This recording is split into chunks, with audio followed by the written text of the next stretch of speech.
Joining us now, we have Kyle Kondik. He is managing editor for Larry Sabato's Crystal Ball. No relation to me.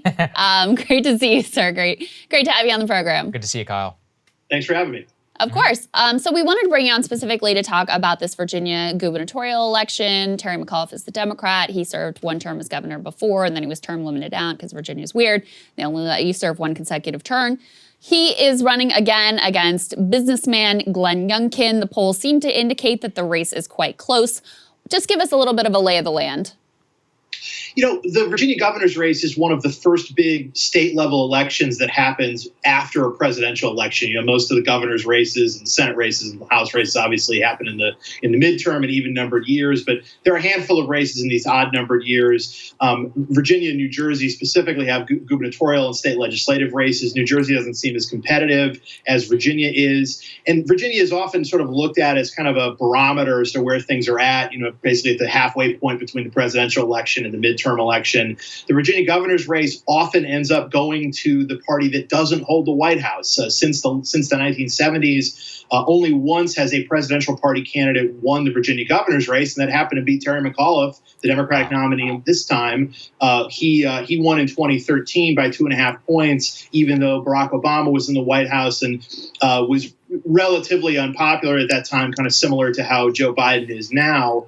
Also, what you see is usually the however well or not well the presidential party did in Virginia in the presidential year, they do worse in the next gubernatorial election. And so, you know, at the very least, Biden won the state by 10. You wouldn't expect McAuliffe to win by 10, and there's a lot of question whether he's going to win at all. See, this is where I'm really interested, Kyle. It's a 10-point Biden state, and yet Terry McAuliffe is making this all about Trump. Every ad I've seen is about Trump. It's basically saying Glenn Youngkin is, you know, Trump with the mask on or something like that, to that effect. How effective is that strategy likely to be? How do Virginians right now feel about Trump, even though he's gone right now? Well, look, I don't think Trump is popular in Virginia, and I think that the Youngkin campaign is sort of telling us what they think about this by trying to keep Trump at arm's length. Youngkin is trying to kind of give little nods to the Trump folks, but also just hope that those folks are going to turn out for him anyway because they're energized and that he can sort of focus his message more on the suburbs. And so Youngkin has gone really heavy on education, for instance, as an issue down the stretch here and sort of trying to capitalize on something McAuliffe said about parental involvement in schools during one of the debates. But also, you know, governor's races are just different than federal races. And so, you know, it's while I think every race is kind of federalized to some degree these days, you know, you do have Democratic or Republican governors in Massachusetts and Vermont and Maryland. You do have Democratic governors in places like Kansas, Kentucky, and Louisiana. And so for Virginia to elect a Republican governor would not be that crazy. And again, the state is blue-ish, but it's not, you know, it's not California, it's not New York, it's not Illinois. So again, it's I think it's trending Democratic, and I don't think even if Youngkin wins, that necessarily changes the long-term trajectory. But the state's competitive enough that Youngkin could win under the right circumstances. Yeah. And what do those right circumstances look like? I mean, a lot of it looks like what's happening right now. You know, Biden's numbers are bad. His approval rating nationally is in the low to mid 40s, depending on whatever poll you look at. You know, that's better than Trump was at this time of his presidency. But, you know, Biden is still relatively weak and has been since mid-August or mid to late August. You know, so I think that McAuliffe at one time saw Biden as an asset and now maybe sees him as a hindrance. McAuliffe has said as much, although Biden is also going to be campaigning with McAuliffe in Arlington on Tuesday evening. So Biden is still showing up, but you know, fundamentally, McAuliffe is really trying to nationalize this race, and Youngkin is trying to kind of localize it. It's sort of a turnaround from what you might have expected in a race like this, you know, during the Obama years, where Republicans are the ones, you know, nationalizing everything, and Democrats are trying to localize. It's an interesting reversal, but I think it tells us something about where Virginia is, and you know, sometimes that strategy works, and sometimes it doesn't. Tells us a lot. So, Kyle, who is the critical constituency of the Virginia gubernatorial race? Glenn Youngkin going hardcore after suburban parents, women in particular, who swung hard for Biden. Is that where Terry McAuliffe is laser focused? What's their turnout strategy if it works? I mean, look, I think that for McAuliffe, I think you can look at Virginia as sort of a base mobilization state these days. And, there's always questions for Democrats about, turning out young voters, turning out people of color, but specifically black voters. And so, Barack Obama was in Richmond over the weekend. That's an appearance targeted at making black voters aware of the race and getting them to vote. McAuliffe's brought in a number of other surrogates. But yeah, I do think that, Youngkin's strategy, I think, to win the state is to get, big turnout and big margins in kind of the outstate areas, the western part of the state that aren't as populous, but a lot of those places are really Republican outside of, college towns like Charlottesville in Western Virginia. But I also think that Youngkin, base mobilization is not enough for Youngkin because Virginia's become a bluish state, and so right. I think those kind of swing voters in the suburbs are also important, not in kind of exurban Northern Virginia that isn't quite as blue as sort of the closer to Washington D.C. core. Places like Virginia Beach, which is a big swing constituency that I think basically has to vote Republican for a Republican to win statewide, and also some of the suburban places around Richmond, which used to be more Republican, but then sort of have trended Democratic, but there can always end up being some sort of reversion back to Republicans. You do see that, and that's something to watch for. Yeah, absolutely. And are there any interesting telltale signs of whose turnout operation is working more effectively in terms of the early vote numbers? I would not take a ton from the early vote. Part of it is because early and mail-in voting in Virginia is a relatively new phenomenon, at least it being widespread. Prior to some legal changes that were made in early 2020, actually pre-pandemic, although it ended up working out well because of the pandemic, which you only had maybe 5 to 10% of the Virginia vote being cast early and absentee by mail because you needed an excuse to vote that way. Well, the legislature that Democrats took in 2019, they made it so you didn't have to have an excuse, and so about 60% of all the votes were cast early or absentee in 2020.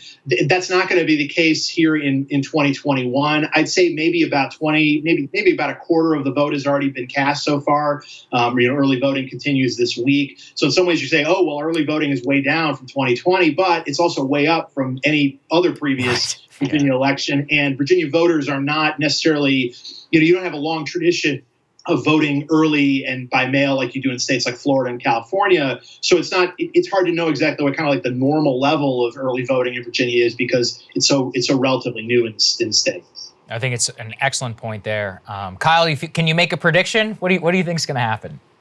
I mean, I guess I'd rather still be McAuliffe than Youngkin just because of the way Virginia is now. But I do think it's really close. All the indicators are really close. And let me also tell you this. If you want to try to interpret this broader nationally, the difference between a 1-point Youngkin win and a 1-point McAuliffe win shouldn't change your analysis all that much. Great point. That's a fantastic point. Whatever. Now again, if maybe McAuliffe wins by 5, and then that's a different story. But if it is really, really close, if you're looking at obviously it matters a lot for people living in Virginia, but if you're looking at it from a national perspective, it's still a significant drop off for Democrats, even if McAuliffe were to eke it out. That's a fantastic point. Kyle, that's why we bring you on. Thank you so much, man. We really appreciate it. Great to see you. Thank you. Thank you. Absolutely. Thank you guys so much for watching. We really appreciate it. It's been a fun ride here. Met some premium subscribers over the weekend. Always fun. Some of them on a plane. Can't escape, but it's a cool thing.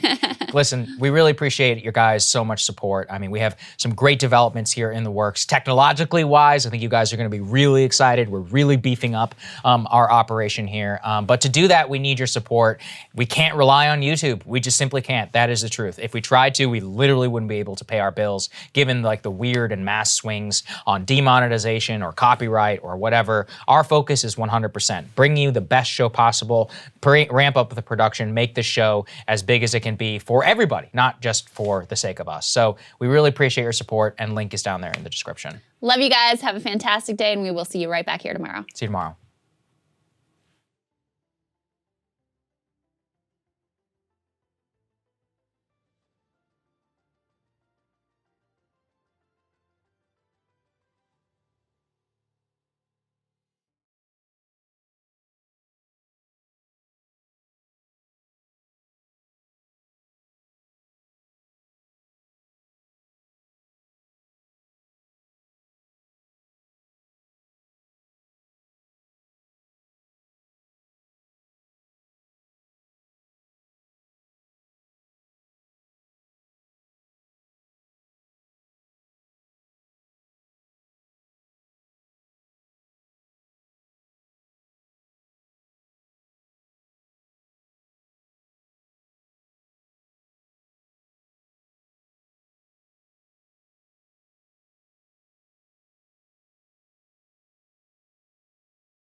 Hey guys, thanks so much for watching. That's right. Just as a reminder, you can become a premium subscriber today. Watch the full show completely uncut, our reactions to each other's monologues. You get to listen to it. You get to ask us questions, all that good stuff. Link is right there in the description or at breakingpoints.com. Best of all, great way to say screw you to the mainstream media.